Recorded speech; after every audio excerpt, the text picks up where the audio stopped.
നിയ്യത്ത് നന്നായി കിട്ടിയാൽ കുറഞ്ഞ കാലത്തെ ജീവിതം മതി, വലിയ ലാഭം കിട്ടും. പക്ഷെ ആ നിയ്യത്ത് നന്നാക്കാനുള്ള വലിയ ശ്രമം നമ്മുടെ ഭാഗത്തു നിന്ന് കഠിനാധ്വാനം മൂലം നമ്മൾ നിലനിർത്താനുള്ള പരിശ്രമം എപ്പോഴും കാണിക്കണം. 24 മണിക്കൂർ നാം ചെലവഴിക്കുമ്പോൾ രാവും പകലും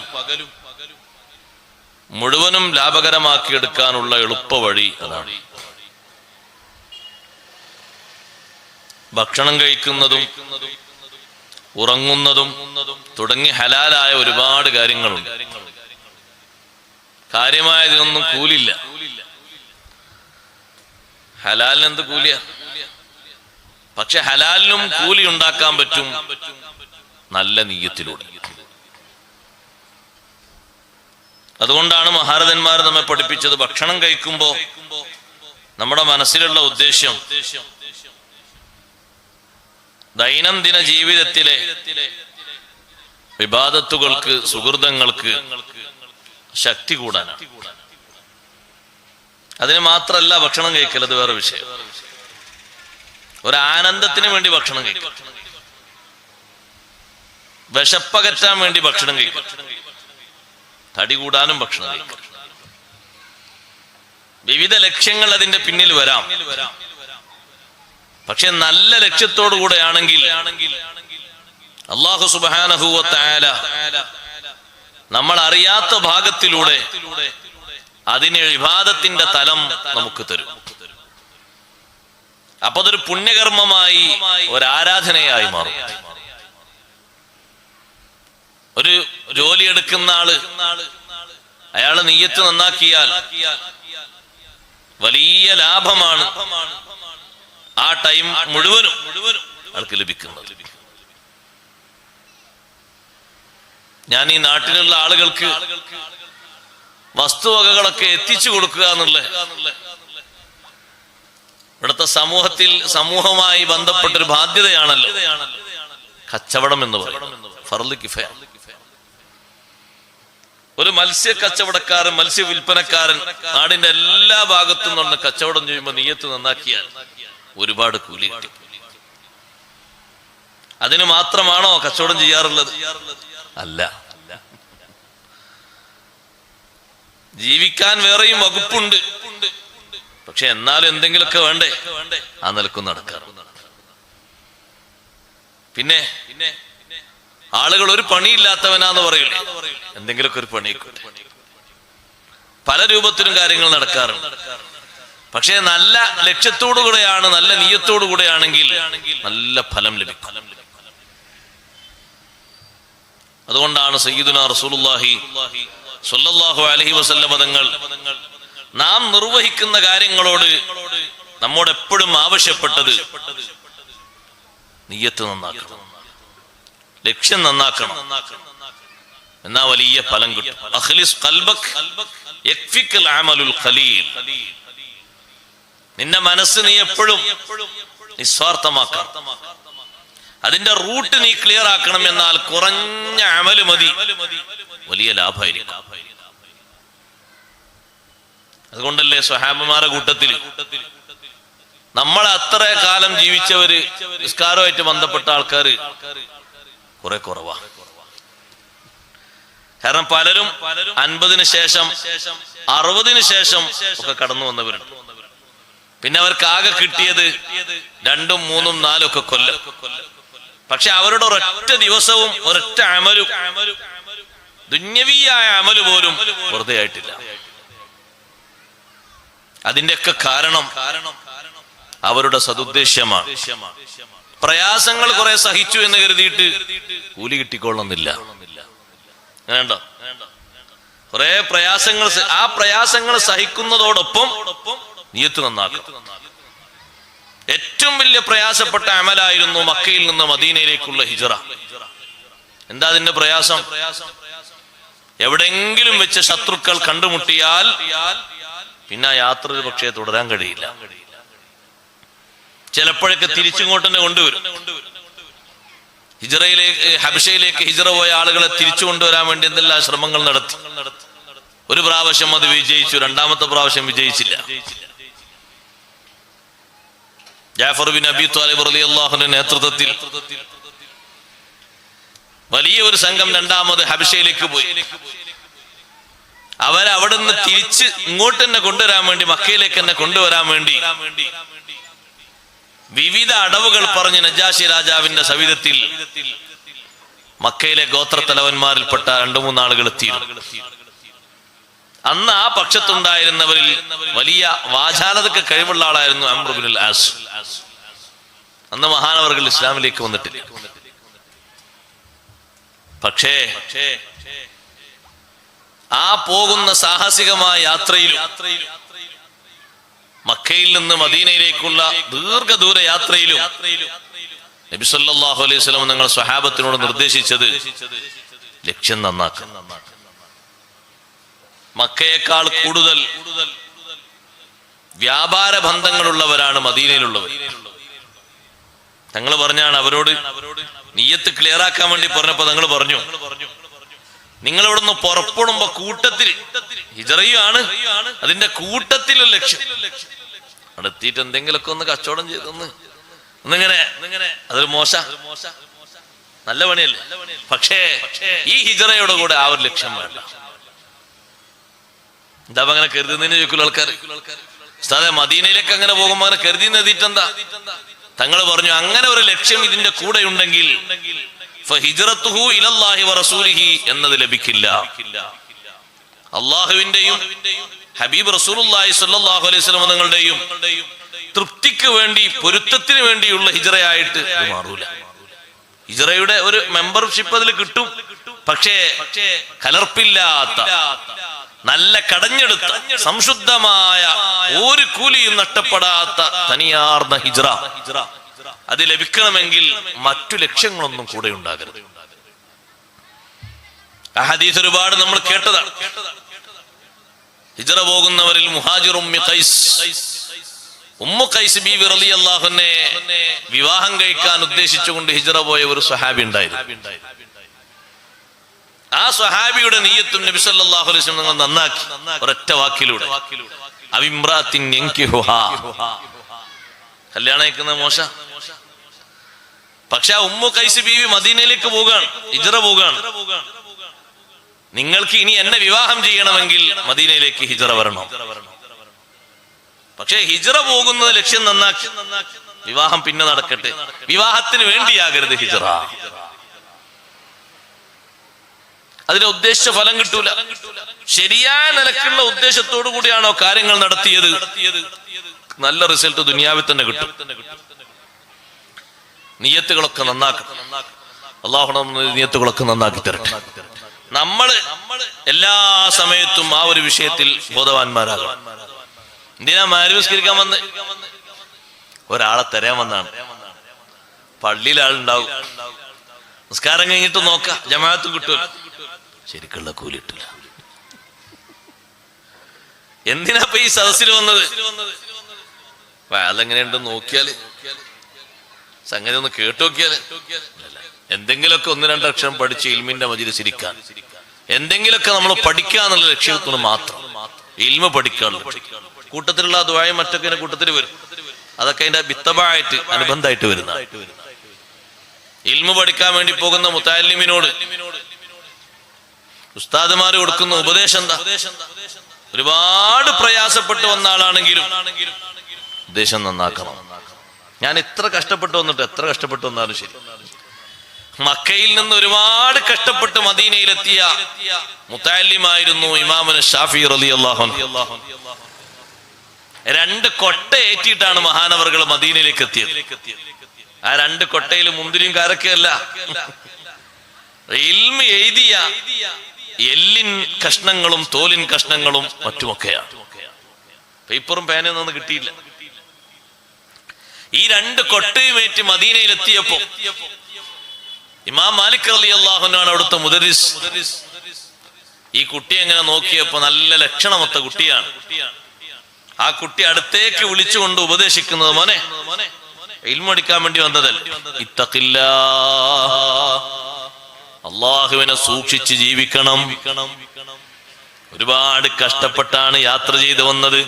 400 കിലോമീറ്ററിലധികമുള്ള നീണ്ട യാത്ര. ഇന്നത്തെ ഹൈവേ റോഡുകളൊന്നുമില്ല. മലയും കുന്നും കയറിയും ഇറങ്ങിയുമുള്ള യാത്രയാണ്. ചുട്ടുപൊള്ളുന്ന മരുഭൂമിയാണ്. സാഹസികമായ യാത്ര നടത്തിയാണ് വന്നതെങ്കിലും ലക്ഷ്യം നന്നാക്കണം മോനെ. ഒരിക്കലും വലാ തഅസില്ല. ഇൽമു പഠിക്കാനല്ലേ വന്നത്, അള്ളാഹുവിന് മാറ് കാണിക്കരുത്, എതിര് കാണിക്കരുത്. നീണ്ട ഉപദേശങ്ങൾ കൊടുക്കുകയാണ്. ഇവിടെ നിൽക്കുന്ന കാലം അത്രയും സൂക്ഷ്മതയോടെ ജീവിക്കണം. എല്ലാ ഉപദേശങ്ങളും തുടക്കത്തിൽ തന്നെ ഇമാം മാലിക് റളിയല്ലാഹു അൻഹു നൽകുന്നു. 10 കൊല്ലം ഇമാമുന ശാഫിഈ റളിയല്ലാഹു അൻഹുവോട് ഓതി പഠിക്കുകയാണ്. സുബ്ഹാനല്ലാഹ്, ആ കാലഘട്ടത്തിൽ തന്നെ മഹാനവറുകളുടെ ഇൽമിന്റെ ഒഴുക്ക് കൊണ്ട് നാട്ടിൽ ഒരുപാട് ആളുകൾക്ക് വലിയ വലിയ നന്മകൾ ലഭിച്ചു. ഒരുപാട് ആളുകൾക്ക് സന്തോഷം ലഭിച്ചു. വിഷമിക്കുന്ന ആളുകൾക്ക് പരിഹാരം കിട്ടി. നമ്മളെപ്പോഴും നമ്മുടെ നിയ്യത്ത് നന്നാക്കണം. നിങ്ങൾ കണ്ടോ, പഴയ കാലത്ത് ജീവിച്ച ചില ആളുകളെ പറ്റി മഹാന്മാര് പറയുന്നു. ഒരു സംഘം ആളുകൾ, അവരുടെ രാത്രി സമയത്ത് അവര് കൊള്ളക്കാരാണ്, പകല് സമയത്ത് അവര് നല്ല മാന്യന്മാരുമാണ്. പക്ഷേ അവർക്കും അള്ളാഹുവിനും മാത്രമേ അവരുടെ അവസ്ഥ അറിയുകയുള്ളൂ. അങ്ങനെ ഒരു ദിവസം അവരിങ്ങനെ കവർച്ച നടത്തിയതിനു ശേഷം അവരെ പിടികൂടാൻ വേണ്ടി ആളുകൾ പിന്നാലെ ഓടിയപ്പോൾ ഈ കവർച്ചാ സംഘം ഒരു വീട്ടിലേക്ക് പെട്ടെന്ന് അങ്ങോട്ട് കയറി ചെന്നു. ഞങ്ങൾ യാത്രക്കാരാണ്, യാത്രയിൽ തന്നെയാണ് പണി നടക്കുന്നത്, കവർച്ച നടക്കുന്ന യാത്രയിലാണ്, ഞങ്ങൾ യാത്രക്കാരാണ്. ഇന്ന് രാത്രി ഇവിടെ ഒന്ന് വിശ്രമിച്ച് നാളെ പോകണമെന്നാണ് ഉദ്ദേശ്യം. ആ വീട്ടുകാരൻ നല്ല ഉദ്ദേശത്തോടെ അവരെ സ്വീകരിക്കുന്നു. ഇതാ ഇവിടെ ഒരു സ്ഥലമുണ്ട്, ഇവിടെ കിടന്നോളൂ. അവര് കുറച്ച് ആളുകളുണ്ട്, ഒരു 10ഓളം വരുന്ന ആളുകൾക്ക് അവിടെ നല്ല കിടക്കാനുള്ള സ്ഥലം കൊടുത്തവർ കിടന്നു. രാത്രി സമയത്ത് ഈ വീട്ടുകാരൻ മുസാഫിരീങ്ങളല്ലേ, ഖുർആൻ എണ്ണി പറഞ്ഞൊരു വിഭാഗമാണല്ലോ ഇബ്നു സബീൽ. സക്കാത്തിന് വരെ അർഹതപ്പെട്ട 8 വിഭാഗത്തിൽ ഒരു വിഭാഗമാണ് യാത്രക്കാര്. നമ്മൾ സക്കാത്ത് കൊടുക്കുന്ന വേളയിൽ നമ്മുടെ അടുത്തുകൂടെ പോകുന്ന ആളോ, നമ്മുടെ നാട്ടിൽ നിന്ന് പുറപ്പെടുന്ന ആളോ, അതിന് അർഹതയും യോഗ്യതയുമുള്ള യാത്രക്കാരാണെങ്കിൽ യാത്രയിൽ അവർക്ക് ആവശ്യം വരും. അവരാ ലിസ്റ്റിൽ നല്ല ബഹുമാനമുള്ളവരാണ്. പൊതുവെ യാത്രയിൽ നമ്മോടൊപ്പമുള്ള ആളുകൾക്കും ഗുണം ചെയ്യണമെന്ന് വേറെയും കുറെ ആയത്തുകളിൽ അല്ലാഹു പഠിപ്പിക്കുന്നുണ്ട്. യാത്രയിൽ കൂടെയിരിക്കുന്ന കൂട്ടുകാരൻ, കൂടെയിരിക്കുന്ന ആള് അയാൾക്ക് ഒത്താശ ചെയ്യണം. പല ആവശ്യങ്ങൾ ഉണ്ടാകും. നമ്മുടെ കയ്യിൽ വെള്ളമുണ്ട്, അയാള് വെള്ളത്തിലേക്ക് ഇങ്ങനെ നോക്കുന്നു, വെള്ളപാത്രത്തിലേക്ക്. ചോദിക്കാൻ അയാൾക്കൊരു മടിയും പേടിയും രണ്ടുമുണ്ട്. നമ്മളെ കോലങ്ങനെ കണ്ടിട്ട് ചോദിച്ചാൽ എന്തായിരിക്കും പ്രതികരണം? കിട്ടിയില്ലെങ്കിൽ അപ്പുറപ്പുറമുള്ള ആളുകൾ കേട്ടിട്ട് മോശാകൂലേ? വെള്ളത്തിലേക്ക് നോക്കുമ്പോഴേക്ക് നമ്മൾ ചോദിച്ചു വെള്ളം വേണോ? അപ്പൊ അയാള് തലയാട്ടി വെള്ളം കൊടുത്തു, അത് കുടിച്ചു. വല്ലാത്ത ഒരു സഹകരണം. കുറച്ച് കഴിഞ്ഞാൽ ഇറങ്ങണം തോന്നി, പക്ഷെ ഇറങ്ങാനുള്ള സ്ഥലമൊക്കെ അറിയില്ല, പേരൊക്കെ അറിയുള്ളൂ, നാട് പരിചയമല്ല. നമ്മളോട് ചിന്ന നാട് ഏതാ, അത് എത്തിയിട്ടില്ല, കുറച്ചുകൂടി പോകണം. ഇയാൾക്ക് ഇങ്ങനെ ഉറക്കം വരുന്നുണ്ട്. ഞാൻ ഉറങ്ങാണെങ്കിൽ നിങ്ങളൊന്ന് ആ നാടെത്തുമ്പോ വിളിക്കും. ഓ ഞാൻ പറയാം. ആ നാടെത്തിയപ്പോ അടുത്തുള്ള ആളോടാ, ഇനി അടുത്ത സ്റ്റോപ്പാണ്. ഇത് വല്ലാത്തൊരു സഹകരണം. പറയണമെന്നാവൂല, നിങ്ങൾ വേണമെങ്കിൽ എങ്ങനെ ഇറങ്ങിക്കോളൂ, നോക്കാനെന്നാവില്ല. നിങ്ങൾ എവിടെ ഇറങ്ങണം, ഇറങ്ങോടുത്ത് ഇറങ്ങിക്കോളൂ, നിങ്ങളെ നോക്കാൻ ശ്രദ്ധിക്കാമെന്നാവില്ല. അങ്ങനല്ല, ആ യാത്രക്കാരന് വേണ്ട ഒരു ഒത്താശ അവിടെ ചെയ്തു കൊടുക്കുമ്പോ അത് വലിയൊരു സഹകരണമാണ്, നമ്മുടെ ഭാഗത്തു നിന്നുള്ള ഒരു സേവനമാണ്. അല്ലാഹു തആല എണ്ണി പറഞ്ഞതാണ് വിശുദ്ധ ഖുർആനിൽ, ഇബ്നു സബീലിന് ഗുണം ചെയ്യണം, സേവനം ചെയ്യണം. അങ്ങനെയുള്ള യാത്രക്കാരല്ലേ, അവർക്ക് വെള്ളമൊക്കെ കൊണ്ടുകൊടുത്തു. രാത്രി വീട്ടിലേക്ക് വന്നവരല്ലേ, വെള്ളം കുടിക്കാൻ കൊടുത്തു. അവർ കിടന്നു. രാവിലെ സമയത്ത് നിസ്കരിക്കാൻ സുബഹിക്കുള്ള വെള്ളം, ആ വെള്ളം എത്തിച്ചു കൊടുത്തു വീട്ടുകാരൻ. ആ സുബഹിന്റെ നേരത്തെ ഒരു എഴുന്നേറ്റപ്പോ ആ വീട്ടിലുണ്ട് നടക്കാൻ കഴിയാത്ത, രണ്ട് കാലിനും സ്വാധീനമില്ലാത്ത ഒരു കുട്ടി. ഈ വീട്ടുകാരനോട് ചോദിച്ചതാരുടെ കുട്ടിയാണ്? അതെന്റെ മോളാണ്. ചെറുപ്പം മുതലേ അങ്ങനെയാണ്, ഒരു സമയം പോലും നടന്നിട്ടില്ല. ആ ഇരിക്കുന്ന ഇരുത്തം ഇരിക്കും. വേറെ എവിടേക്കെങ്കിലും ഒന്നാക്കണമെങ്കിൽ നല്ല സഹായത്തോടുകൂടെ മറ്റു ഭാഗത്തേക്ക് എത്തിക്കും. രണ്ട് കാലും തളർച്ച വന്നുപോയി, അങ്ങനെ അങ്ങ് ക്ഷീണിച്ചതാണ്. മുകൾ ഭാഗത്തേക്ക് യാതൊരു കുഴപ്പവുമില്ല, തായ് ഭാഗത്ത് തളർച്ചയാണ്. അവരെല്ലാവരും ആ കുട്ടിയെ ശ്രദ്ധിച്ചു. സംസാരിക്കാനും മറ്റു കാര്യങ്ങൾക്കൊന്നും ഒരു കുഴപ്പമില്ല. പക്ഷേ ഈ മനുഷ്യൻ ഇവർക്ക് ഖിദ്മത്തെടുത്തു, ഇവർക്ക് വെള്ളം കൊടുത്തു, ഉളു എടുക്കാനുള്ള വെള്ളമൊക്കെ കൊടുത്തു. അവരാ റൂമിന്റെ ഉള്ളിലല്ലേ പകല് സമയത്ത് അവർ യാത്രക്കാരാണെന്ന് പറഞ്ഞിട്ടല്ലേ രാത്രി കയറി വന്നത്. പകല് ഞങ്ങൾക്ക് പുറത്തുപോയി വരണം, നിങ്ങൾ പുറത്തു പോയിക്കോളൂ. പകലവര് പുറത്തേക്ക് പോയത് എന്തിനാണെന്നറിയോ? തലേ ദിവസം കവർച്ച ചെയ്ത സ്വത്ത് പരസ്പരം ഓഹരി വെക്കാനാണ്. അതൊന്നും വീട്ടുകാരൻ അറിയില്ല. അയാള് നല്ല ലക്ഷ്യത്തോടെയാണ് സ്വീകരിച്ചത്. അവർക്കുള്ള സ്വത്തൊക്കെ ഓഹരി വെച്ചു. അങ്ങനെ പിറ്റേ ദിവസവും പിറ്റേന്ന് രാത്രിയും അവർ ആ വീട്ടിലേക്ക് വന്നണഞ്ഞു. പിറ്റേന്ന് രാത്രി വീട്ടിലേക്ക് വന്നപ്പോൾ കതക് തുറന്ന സമയത്ത് അവർ പെൺകുട്ടിയെയാണ് ആദ്യം കണ്ടത്. ഇവർ ചോദിച്ചു, നീ ഏതാണ്? ഈ വീട്ടിൽ ഞങ്ങൾ കണ്ട കുട്ടി ഇങ്ങനെയല്ലല്ലോ, നീ ഏതാണ്? നിങ്ങൾ ഇന്നലെ കണ്ട കുട്ടി തന്നെയാണ് ഞാൻ ഇന്നും. നീ ആകെ മാറിയിട്ടുണ്ടല്ലോ, നടക്കാനൊക്കെ നിനക്ക് കഴിഞ്ഞല്ലോ. അതേ, നടക്കാൻ കഴിഞ്ഞു. ആ കുട്ടിയോട് അവർ സംസാരിക്കുമ്പോ വീട്ടുടമ വന്നു, വീട്ടുകാരൻ വന്നു. നിങ്ങൾ ആ ഉദ്ദേശിച്ച ഇന്നലെ കണ്ട രണ്ട് കാലിനും തളർച്ച ബാധിച്ച കുട്ടിയാണിത്. പിന്നെങ്ങനെയാണ് ഈ കുട്ടി നടന്നത്?